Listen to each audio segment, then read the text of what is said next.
Seja bem-vindo ao DRN Audiolivros. Se não for inscrito ainda, peço que se inscreva no nosso canal. Acompanhe os nossos audiolivros aí. A gente tem bastante conteúdo. Se você deseja um livro e não tiver no canal ainda, deixa nos comentários aí que eu sempre faço uma lista e tento ir atrás assim que possível.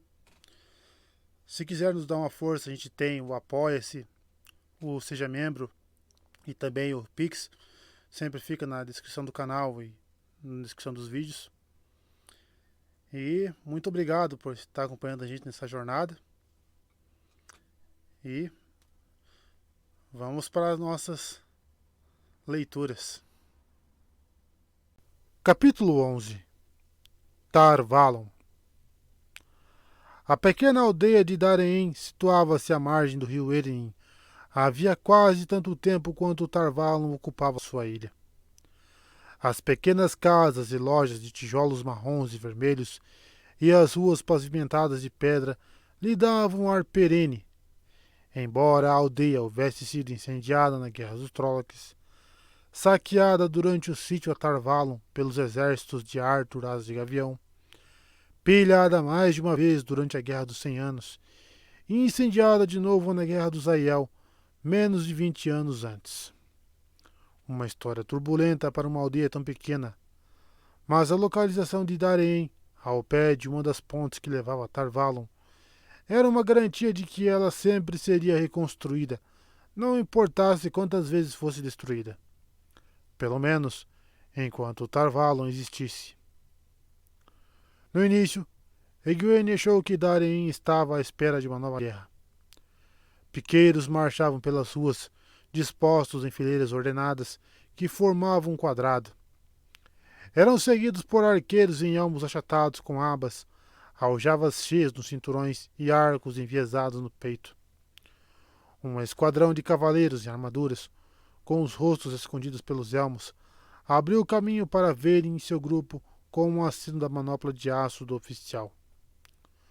Todos ostentavam no peito a chama branca de Tar Valon, uma lágrima cor de neve. Ainda assim, o povo da cidade seguia sua vida com aparente tranquilidade.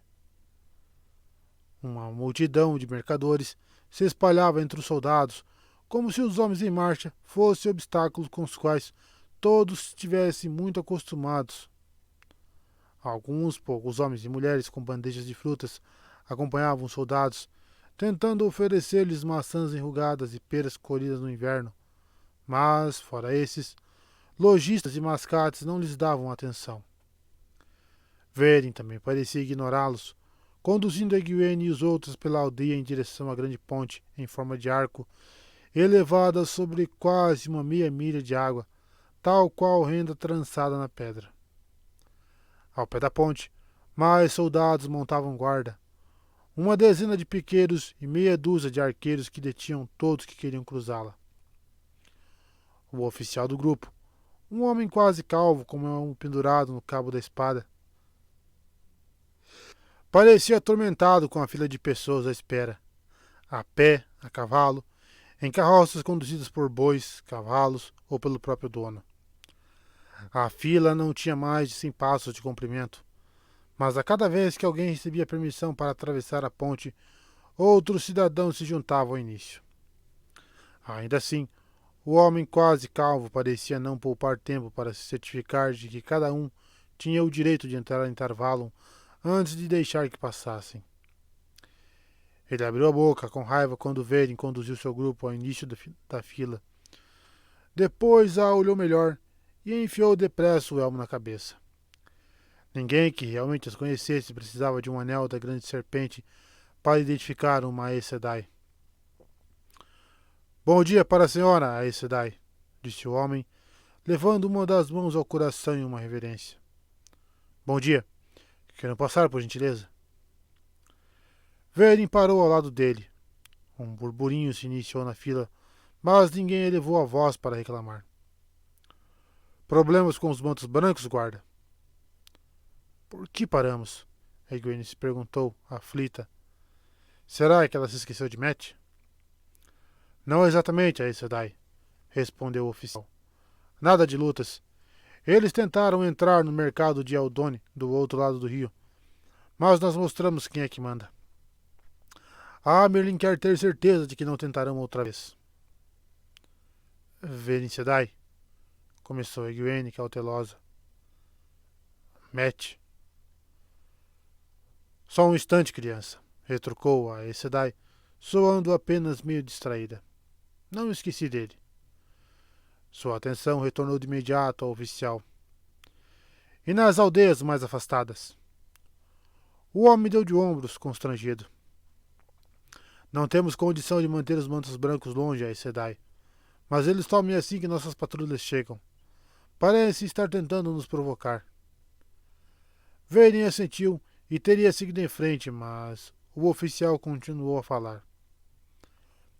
Perdão, Aes Sedai, mas é óbvio que estão vindo de longe. Vocês trouxeram alguma notícia? Novos rumores sobem o rio com cada navio mercante. Dizem que há um novo falso dragão em algum lugar do oeste. Ora, dizem que atrás dele vem um exército de Arthur de Gavião, renascido dos mortos, e que ele já matou vários mantos brancos e destruiu uma cidade. Falme é o nome, em Tarabon, é o que dizem. Dizem que a Aes Sedai o ajudaram, gritou um homem que aguardava na fila. Ronin respirou fundo e virou, como se esperasse algum ataque. Egwene olhou para trás, mas não viu o sinal de quem havia gritado. Todos pareciam se preocupar em apenas esperar, paciente ou impacientemente, pela própria vez de passar. As coisas haviam mudado, e não para melhor. Quando ela deixara Tarvalon, qualquer pessoa que se pronunciasse contra a Aes Sedai teria a sorte de escapar apenas com um soco no nariz de quem ouvisse as palavras. Corado, o oficial olhou irritado para a fila. Rumores raramente são verdadeiros, disse Verin. Posso lhe dizer que Falme ainda está de pé. E nem fica em Tarabon, guarda. Dê menos ouvidos aos rumores e mais ao trono de Amerlin. Que a luz brilhe sobre você. Ela puxou as rédeas, fazendo o cavalo avançar, e ele fez uma mesura enquanto o grupo passava. Egwene achou a ponte incrível, como todas em Tarvalon. Os muros, com intrincados ornamentos vazados, não deixavam nada a dever ao trabalho da melhor artesã redeira. Era difícil crer que algo como aquilo fora feito com pedra, ou que era capaz de sustentar o próprio peso. O rio rolava, forte e firme, cerca de 50 passos abaixo e, apesar da extensão de meia milha, a ponte se erguia da margem até a ilha. Ainda mais incrível, à sua própria maneira, era a sensação de que a ponte a conduzia para casa. Incrível e surpreendente. Campo de Aemond é minha casa. Mas em Tarvalon ela aprenderia o necessário para se manter viva, para se manter livre. Em Tarvalon ela saberia, teria de saber, por que seus sonhos a perturbavam tanto e por que às vezes pareciam ter significados que ela não era capaz de decifrar. Tarvalon era onde estava sua vida naquele momento. Se ela algum dia voltasse a Campo de Aemond, o se doía, mas ela precisava ser honesta. Seria como visita para ver os pais. Já fora longe demais para ser a filha de um estalajadeiro. Esse vínculo não aprenderia outra vez, não porque ela os detestasse, mas porque os havia superado. A ponte era apenas o começo. Levava até os muros que circundavam a ilha, muralhas altas de pedras raiadas em prata que emitiam um brilho branco, com topos de onde dava para ver a ponte de cima. De vez em quando, as muralhas abrigavam guaritas, feitas com as mesmas pedras brancas, as gigantescas bases erodidas pelo rio. Porém, era acima e além dos muros que se erguiam as verdadeiras torres de Tarvalon, as torres históricas, pináculos pontudos com caneluras em espirais, algumas ligadas por pontes a uns 100 passos ou mais do solo. Ainda assim, era apenas o começo. Não havia guardas nos portões de bronze. Eles se abriam para cada uma das largas avenidas que entrecortavam a ilha, e o espaço entre eles era suficiente para 20 homens passarem lado a lado. A primavera mal havia chegado, mas o ar já exalava aromas de flores, fragrâncias e temperos. A cidade deixou Egwene sem fôlego, como se a visse pela primeira vez. Cada quarteirão e esquina tinha sua própria fonte, estátua ou monumento. Alguns no topo de grandes colunas do tamanho de torres, mas a cidade em si era o mais deslumbrante. Apesar das formas simples, tinham tantos adornos e recortes que acabava parecendo um ornamento ou, quando não exibia decoração, ostentava o esplendor da própria forma. Construções grandes e pequenas, de pedras de todas as cores, parecendo conchas, ondas ou paredões esculpidos pelo vento, harmoniosas e exóticas, capturadas da natureza ou da imaginação humana. Habitações, estalagens, estábulos, até as construções mais insignificantes de Tarvalon haviam sido erguidas para a beleza. Pedreiros Ogier construíram a maior parte da cidade durante os longos anos após a ruptura do mundo, e eles diziam que aquele fora o seu melhor trabalho. Homens e mulheres de todas as nações andavam pelas ruas. Egwene via peles escuras, pálidas e de todos os tons intermediários, e vestimentas em cores e estampas vistosas ou apagadas, mas enfeitadas com franjas, tranças e botões brilhantes, ou austeras e severas. Algumas roupas eram mais reveladoras do que Egwene julgava apropriado. Outras deixavam visíveis apenas os olhos e as pontas dos dedos. Liteiras trançavam a multidão com os carregadores gritando: "Abra o caminho!" Carruagens fechadas avançavam devagar e os cocheiros de Libré berravam: "Eia!" e "Epa!", como se acreditassem que eram capazes de andar mais rápido.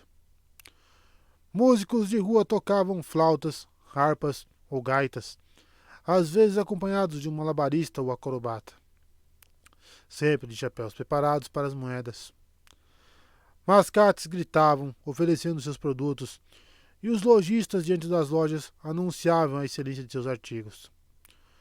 O zunido que preenchia a cidade era como uma canção viva. Verem esconder o rosto sob o capuz. Ninguém na multidão parecia lhes dar qualquer atenção, pensava Egwene. Nem mesmo Mete a cavalo na maca atraiu uma segunda olhadela. Embora alguns tivessem se afastado quando o grupo passou apressado. As pessoas às vezes traziam os doentes à Torre Branca para que fossem curados, e talvez o que ele tivesse fosse contagioso.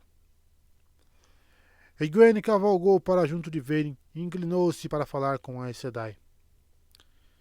Está mesmo esperando algum problema agora? Estamos na cidade. Estamos quase chegando.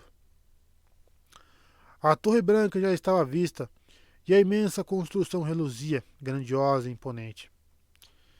Eu sempre espero problemas, respondeu Verin em calma. E você deveria fazer o mesmo, principalmente na torre. Todas vocês precisam ser mais cuidadosas do que nunca. Seus truques. Ela contraiu a boca por um instante antes de recuperar a serenidade. Assustaram os mantos brancos, mas dentro da torre vocês podem muito bem acabar mortas ou estancadas. Eu não faria aquilo na torre, protestou Egwene. Nenhuma de nós faria. Ninaev e Elaine haviam se juntado a elas e deixado Húrin tomando conta dos cavalos da liteira. Elas assentiram. Elaine com fervor e Ninaev, ao que pareceu a Egwene, como se não estivesse tão certa. Vocês jamais deverão fazer isso de novo, crianças. Não podem. Nunca mais. Verin olhou de esguelha para elas pela fresta do capuz e sacudiu a cabeça. E eu espero de verdade que tenham aprendido que é uma tolice falar quando se deve permanecer em silêncio. O rosto de Elaine ficou todo vermelho e as bochechas de Egwene quentes. Quando adentrarmos os muros da torre, segurem as línguas e aceitem o que acontecer. Seja o que for. Vocês não têm ideia do que nos aguarda na torre, e ainda que tivessem, não saberiam como proceder.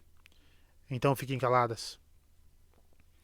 Farei o que manda, Veni Sedai, disse Egwene, e Elaine repetiu as palavras. Ninaeve apenas fungou. A Aes Sedai a encarou e ela assentiu, relutante.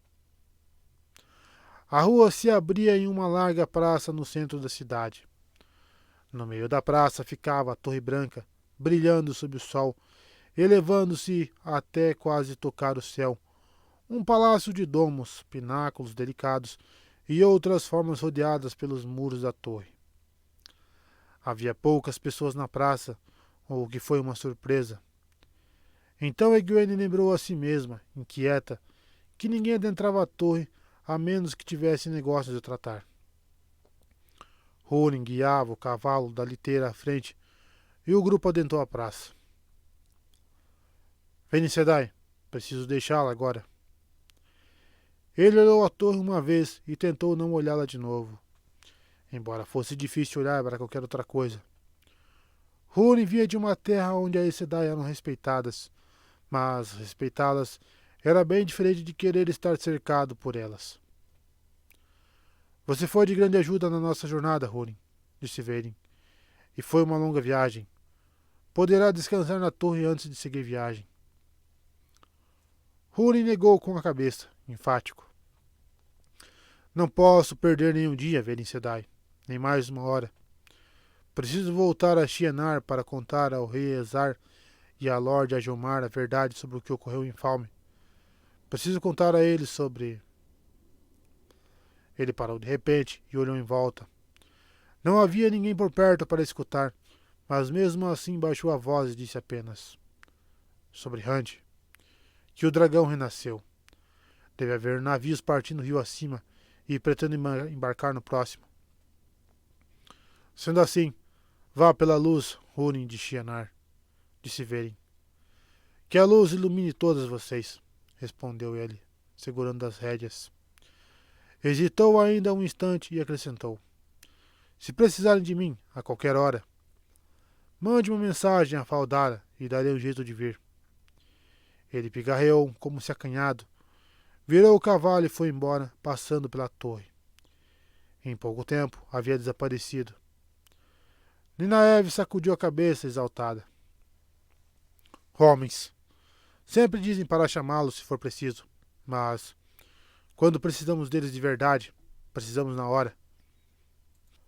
Homem nenhum pode ajudar onde estamos indo agora, retrucou Verin seca. Lembrem-se, fiquem caladas. Egwene teve uma sensação de perda com a partida de Húrin. Ele mal falava com elas, apenas com Mat, e Verin estava certa.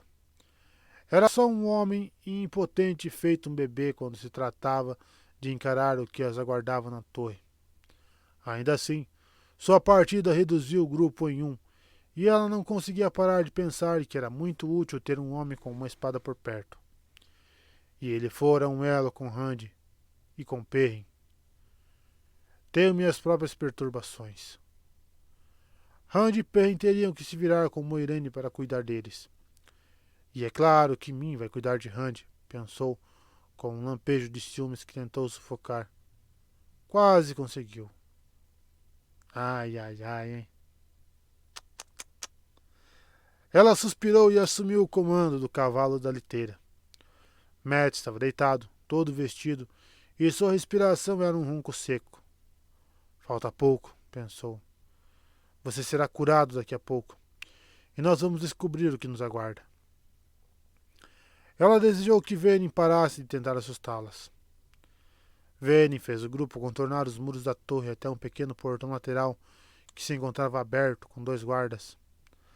A Aes Sedai puxou o capuz para trás, inclinou-se na cela e conversou com voz baixa com um dos homens. Ele levou um susto e lançou um olhar surpreso para Egwene e os outros. Quão rápido, como a senhora ordenar, Aes Sedai. O homem disparou para dentro dos muros. Enquanto ele falava, Verin avançava pelos portões. Cavalgava como se não tivesse pressa. Egwene a seguiu com a liteira, trocando olhares com Ninaeve e Elaine e se perguntando o que Verin teria dito ao homem. Havia um posto de guarda de pedra cinza do lado de dentro do portão, no formato de uma estrela de 6 pontas caídas de lado. Um pequeno grupo de guardas descansava na entrada. Os homens pararam de falar e fizeram uma reverência quando Verin passou. Aquilo poderia ter sido o jardim de algum senhor, com árvores e arbustos podados e amplos caminhos de pedra. Era possível avistar outras construções depois das árvores, e a torre se assomava sobre todo o resto. O caminho levava a um estábulo entre as árvores, e cavalariços em vestes de couro chegaram correndo para recolher os cavalos. Por instrução da Aes Sedai, desamarraram a liteira e a pousaram com todo cuidado no chão. Enquanto os cavalos eram conduzidos para dentro do estábulo, Verin pegou o saco de couro dos pés de Met e o enfiou debaixo do braço de forma descuidada.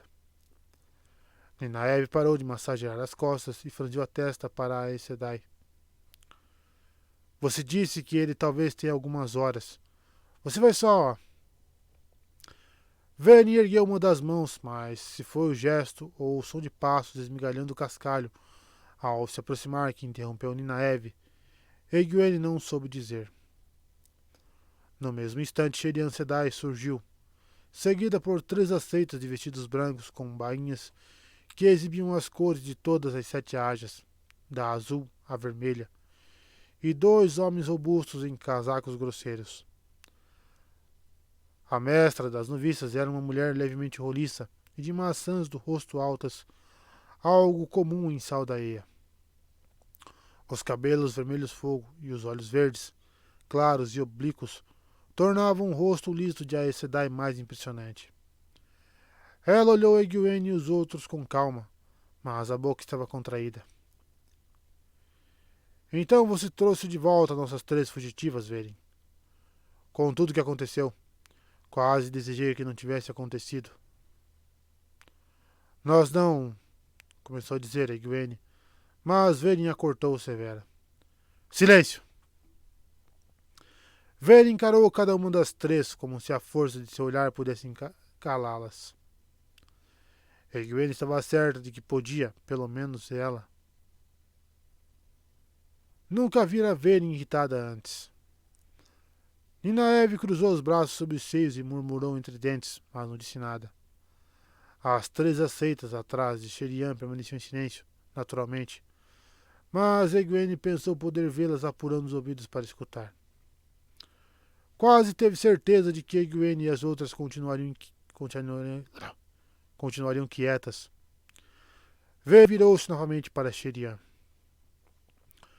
O garoto precisa ser levado para um local isolado. Está doente e representa perigo, tanto aos outros quanto a si mesmo. Alguém me disse que havia uma liteira para carregar. Sherian fez um gesto para que os 2 homens a erguessem. Falou algo baixinho a um deles e Met foi levado embora em um piscar de olhos. Egwene abriu a boca para dizer que ele precisava de ajuda imediatamente, mas o olhar de Verin furioso e penetrante a fez fechá-la. Ninaeve puxou a trança com tanta força que quase a arrancou da cabeça. Eu suponho, disse Verin, que a torre inteira já sabe que retornamos. Os que não sabem, respondeu Sherian, saberão em pouco tempo. Idas e vindas têm sido o principal tópico das conversas e fofocas. Mesmo antes de Falme, muito antes da guerra em Cair Hien. Você achou que manteria segredo? Verin apanhou o saco de couro com as 2 mãos. Preciso ver a Amerlin, imediatamente. E essas 3? Verin analisou Egwene e as amigas, a testa franzida.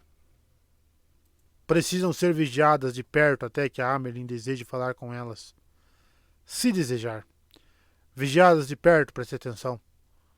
Pode ser nos próprios quartos, suponho. Não há necessidade de celas. Nenhuma palavra a ninguém. Verin falava com Sherian, mas Egwene soube que a última frase fora dita como um lembrete a ela e às outras. Ninaeve tinha as sobrancelhas caídas e puxava a trança, como se quisesse bater em algo.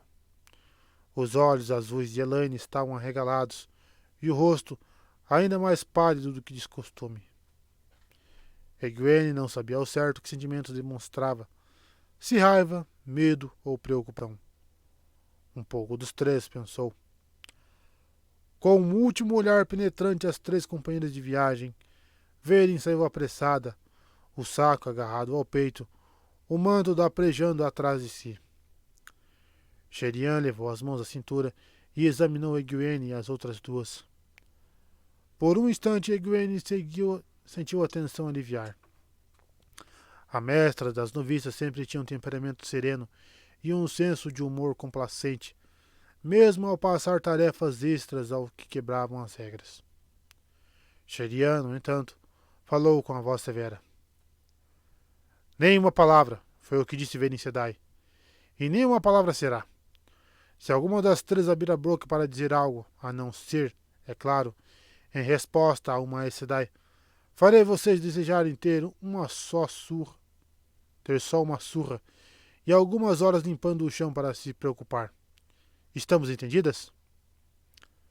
Sim, Aes Sedai, respondeu Egwene e escutou as outras dizerem o mesmo, embora Nynaeve tivesse pronunciado as palavras com um tom de desafio. Sherian soltou um som gutural desgostoso, quase um rosnado. Menos moças vêm hoje em dia à torre para serem treinadas do que antigamente, mas ainda vêm. A maioria vai embora sem jamais ter aprendido a sentir a fonte verdadeira, muito menos a tocá-la. Umas poucas aprendem, antes de ir embora, o suficiente para não se machucar. Pouquíssimas podem almejar se tornar aceitas, e menos ainda a usar o chale.